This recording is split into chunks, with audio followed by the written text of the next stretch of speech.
Hi viewers, welcome to our channel. ఏపీలో ఎవరు గెలుస్తారు అనే దానిపైన ఏ రేంజ్లో బెట్టింగ్స్ జరుగుతున్నాయో మనందరికీ తెలిసింది. ఆల్ ఓవర్ ఇండియా వైజ్ కూడా ఏపీలో ఎలక్షన్స్ పైన చాలా ఆసక్తి ఉంది. ఆ రేంజ్లో కూడా బెట్టింగ్స్ జరుగుతున్నాయి అంటున్నారు.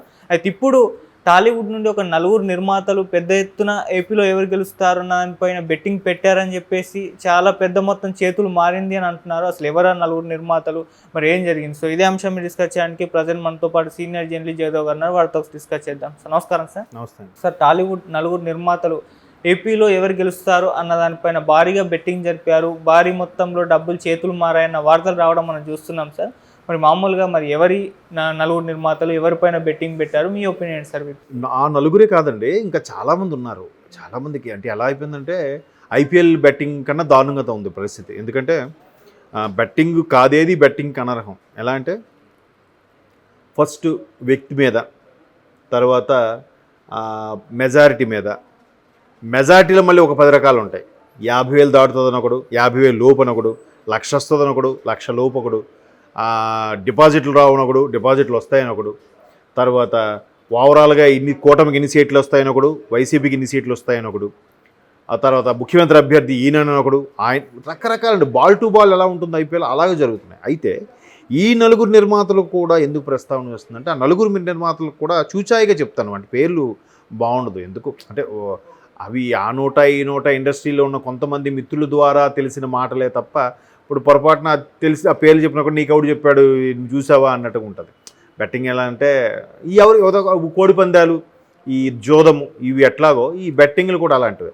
ఇప్పుడు ఇక్కడ ఇంకో పెద్దగా కామెడీ అంటే ఇప్పుడు మీరు నలుగురు నిర్మాతలు అన్నారు కదా, వాళ్ళెవరో చెప్తాను.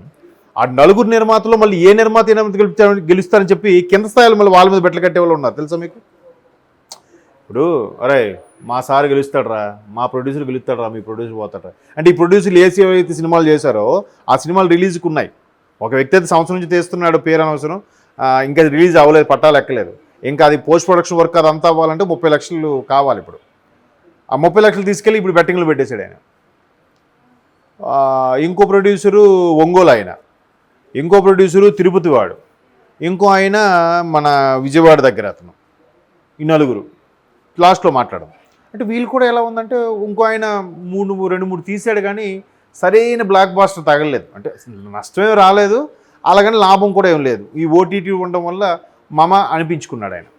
సో ఇప్పుడు వాళ్ళు కూడా ఏంటి, నెక్స్ట్ ఈ సినిమా ప్రాజెక్ట్ కోసం ఉంచుకున్న డబ్బుల్ని సరే పెడదాం, 15 లక్షలు పెడదాం, పోతే 15 లక్షలు, వస్తే 60 లక్షలు.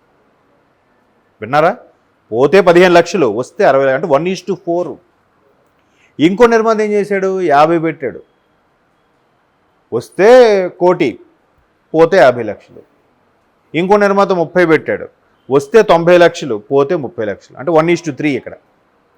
సో ఇట్లాగ బెట్టింగ్లు నడుస్తున్న నేపథ్యంలో ఆ కింద స్థాయి వ్యక్తులు కూడా అరే మా ప్రొడ్యూసర్ గారు గెలుస్తారు, మీ ప్రొడ్యూసర్ గారు గెలుస్తారు అని చెప్పి వీళ్ళు 10,000 20,000 మళ్ళీ బెట్టింగ్లు చిన్న సిల్లీగా, అరే 10,000 ఇవ్వాలి, నాకు ఫుల్గా దావత్ ఇవ్వాలరా, ఇది కాన్సెప్ట్.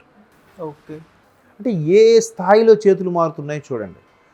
ఇక్కడ మనం కూడా బాగా గమనించాల్సిన అంశం ఏంటంటే, ఈ బెట్టింగ్లు నడిపే వాళ్ళు ఎంత జెన్యూన్గా ఉంటారంటే, అతడు సినిమాలో ఒక డైలాగ్ ఉంది, ఏమయ్యా 1.5 కోటి ఇస్తున్నాం, నువ్వు డబ్బులు తీసుకొని పారిపోతే అంటాడు కోట శ్రీనివాసరావు గారు.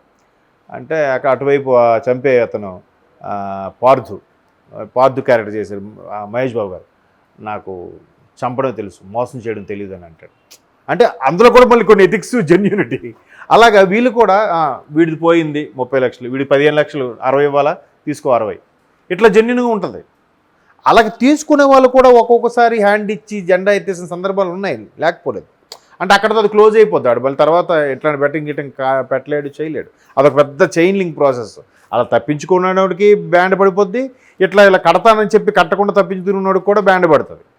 అది పులి మీద సవారీ అనమాట, చావోరేవో. పైగా ఒకసారి ఆ వ్యసనం అంటుకుంటే బెట్టింగ్ ఇది ఇంకా వాడిని ఎవ్వడు బాగు చేయలేడు. అదొక పెద్ద దురదృష్టకరమైన వ్యసనం. సో అట్లాంటి బెట్టింగులు ఆ నలుగురు ప్రొడ్యూసర్లు కూడా ఏంటి, కూటమి వస్తుందా, కూటమి రాదా, వైసీపీ వస్తుందా, వైసీపీ రాదా, ఎన్ని వస్తాయి, మళ్ళీ ఇది చాలదన్నట్టు ఆల్రెడీ పిఠాపురం మీద భారీగా బెట్టింగ్లు నడుస్తున్నాయనే విషయం మనం చాలాసార్లు చూసాం. ఆల్రెడీ ఇప్పటికే చాలామంది పవన్ కళ్యాణ్ హోమ్ మినిస్టర్ అని ఒకడు, పవన్ కళ్యాణ్ డిప్యూటీ సీఎం అని ఒకడు, పవన్ కళ్యాణ్ తాలూకా అని ఇందాకలు చూశాను పోస్టర్, పిఠాపురం ఎమ్మెల్యే తాలూకా అంటే మండలం అని కాదు, అక్కడ తాలూకాలు మండలాలు కాదు, వాళ్ళ తాలూకు మనిషిని అని చెప్పడం. అట్లా రకరకాలుగా బెట్టింగ్లు, స్టిక్కరింగ్లు, అంటే పిచ్చి 16 రకాలు అంటారు తెలుగులో. కానీ ఇవాళ రోజుల్లో ఇదేది దాన్ని ఏమంటారు, నెట్వర్క్ వచ్చేసి అరచేతుల్లో ఫోన్లు, యాప్లు వచ్చాక పిచ్చి 16,000 రకాలు ఉన్నాయి ఇప్పుడు కదా, రకరకాలుగా. సో ఇట్లాగా ఈ ప్రొడ్యూసర్స్ ఏం చేస్తున్నారంటే, అరే మనం ఎలాగూ ఫైనాన్షియల్కి ఇంట్రెస్ట్ కడుతున్నాం, ఇందాక ఒంగోలు అతను మాట చెప్తున్నాను, ఎలాగూ 10-15 లక్షలు కట్టాలి. ఇంకా అది కూడా చూసారా, 4వ తేదీ నుంచి రిజల్ట్ కూడా కాదు, రేపు 1వ తేదీ జరగబోయే ఎగ్జిట్ పోల్స్ మీద కూడా పెట్టకుండా కడుతున్నారు. చూసారా, ఎగ్జిట్ పోల్స్లోనే సగం తెలిసిపోతుంది. సరే 1వ తేదీ ఈవినింగ్ ఎగ్జిట్ పోల్స్ ఎలాగూ వస్తాయి కాబట్టి, ఎందుకు 1 చివరి విడత పోలింగ్ అవుతుంది భారతదేశ వ్యాప్తంగా, ప్రధాని మోదీ గారిది అదే రోజు కదా 1వ తేదీ వారణాసి. సో అది అయిపోయిన తర్వాత ఈవినింగ్ 5 తర్వాత 6 తర్వాత ఎగ్జిట్ పోల్స్ ప్రకటించుకోవచ్చు అని ఎలక్షన్ కమిషన్ నిర్ణయం చెప్పేసింది. కాబట్టి ఇప్పుడు ఈవినింగ్ ఎగ్జిట్ పోల్స్లోనే సుమారుగా 80% గెలవడం కన్ఫర్మ్ అయిపోతుంది. సరే ఆ ఎగ్జిట్ పోల్స్ మీద ఇప్పుడు నుంచి మళ్ళీ బెట్టింగ్. 4వ తేదీన రిజల్ట్స్ ఎలాగ ఉంటే ఎగ్జిట్ పోల్స్ మీద కూడా పెట్టారంట ఈ ప్రొడ్యూసర్స్. ఓకే, అంటే ఏముంది, ఒక్క రాత్రి ఎగ్జిట్ పోల్స్లో ఎవరైతే గెలుస్తారని చెప్తారో వాడి మీద 15 పెడుతున్నాడు. ఆ ఒక్క రాత్రి గెలిస్తే తెల్లారికి 60 లక్షలు, పోతే 15 లక్షలు ఏముంది, ఏదో ఎక్కడికో సరదాగా ఫ్యామిలీతో బ్యాంకాక్ ఆడికి వెళ్ళాను, పోయిందిలే, క్యాసినోలు ఇవన్నీ ఆడుకొని వచ్చాను అనుకుంటాడు ప్రొడ్యూసర్ స్థాయి వ్యక్తి. అయితే మెయిన్ ఈ 4 కాదు, పెద్ద తలకాయలు కూడా వాళ్ళు ఓపెన్ అవ్వకుండా, బయటికి రాకుండా వాళ్ళ కింద పిఏలతోని, వాళ్ళ కింద డ్రైవర్లతో కూడా బెట్టింగ్లు కట్టించిన సందర్భాలు నడుస్తున్నాయి. అది ఎవరు ఏంటని అడగండి. అంటే ఎందుకని అంటున్నానంటే, నేను మరి ఆ ప్రొడ్యూసర్కి ఎవరైతే చెప్పారనో ఆ మాట వెంటనే అవి చూడలేదు. ఈ డ్రైవర్లు పిఏలతో కట్టించింది మాత్రం నేను చూశాను. ఓకే, సరదా.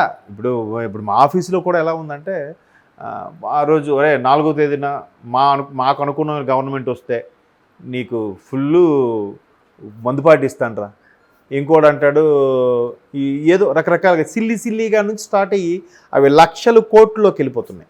ఎంతమంది చేతులు మారుతున్నాయి చూడండి. అంటే ఒక్క నైట్లో తాడపేడ తేలిపోతుంది. ఇంకో ప్రొడ్యూసర్ 30 లక్షలు పెట్టాడని చెప్పాను, ఆయనకి 1:3, పోతే 30 లక్షలు, వస్తే 90 లక్షలు. ఇంకో సినిమా తీసుకోవచ్చు కదా, ఒక చిన్న సినిమా తీసుకోవచ్చు 1 CR పెట్టి. అదే ఒక కొంచెం ఫెమిలియర్గా ఉండేవాడు వచ్చాడు అని అంటే వాడికి కొంత స్పాన్సర్లు ఎవరో వస్తారు, వాడు కొంచెం సపోర్ట్ ఇస్తాడు. ఏమాత్రం కొంచెం ప్యాడింగ్ అంటారు, హీరోయిన్ పెట్టామంటే ఓటీటీ రిలీజ్ చేసుకుని మన డబ్బులు ఎటుకు పోవు కదరా, బిజినెస్ అంతే కదా. సో అట్లాగా ప్రొడ్యూసర్స్ అంశం ఎందుకంటే జనరల్గా ప్రతి ఒక్కరు పెడుతున్నారండి. ఇండస్ట్రీ అనేసరికి ఒక స్పెషల్గా ఉంటుందో దృక్కోణం, ఎవరా ప్రొడ్యూసర్ ఏంటంటే. ఇప్పుడు వాళ్ళ పేర్లు చెప్పి వాళ్ళని ఎందుకు బదనాం చేయాలి, అందరూ ఉండేదే, వాళ్ళు ఒక్కరే పెట్టారు, వాళ్ళనే ఒకసారి ఇలాగా చూడడం వేస్ట్. ఎవరిష్టం వాళ్ళు. తర్వాత ఎవరు గెలిచారు ఎవరు లేని కూడా మనం ఇంకోసారి మాట్లాడుకుందాం, ఎవరికి ఎంత వచ్చింది ఏంటని. మ్యాక్సిమం అంతే ఇస్తారు, 1:3 ఉంటుంది, 1:4, మ్యాక్సిమం 1:2 ఉంటుంది. రూపాయి కడితే ₹2. చాలా రేరుగా ఇట్లా 1:4, 1:3 ఉంటుంది. నడుస్తున్నాయి ఇప్పుడు ఆల్రెడీ 10 లక్షలకి 50 లక్షల వ్యవహారాలు కూడా నడుస్తున్నాయి. ఒక్క పిఠాపురం దీని పవన్ కళ్యాణ్ గారి బెట్టింగ్ మీద 500 కోట్ల మార్కు నడుస్తుందంట. మరి అది ఇంకెంత తెలియకుండా ఇంకెన్ని జరుగుతున్నాయో.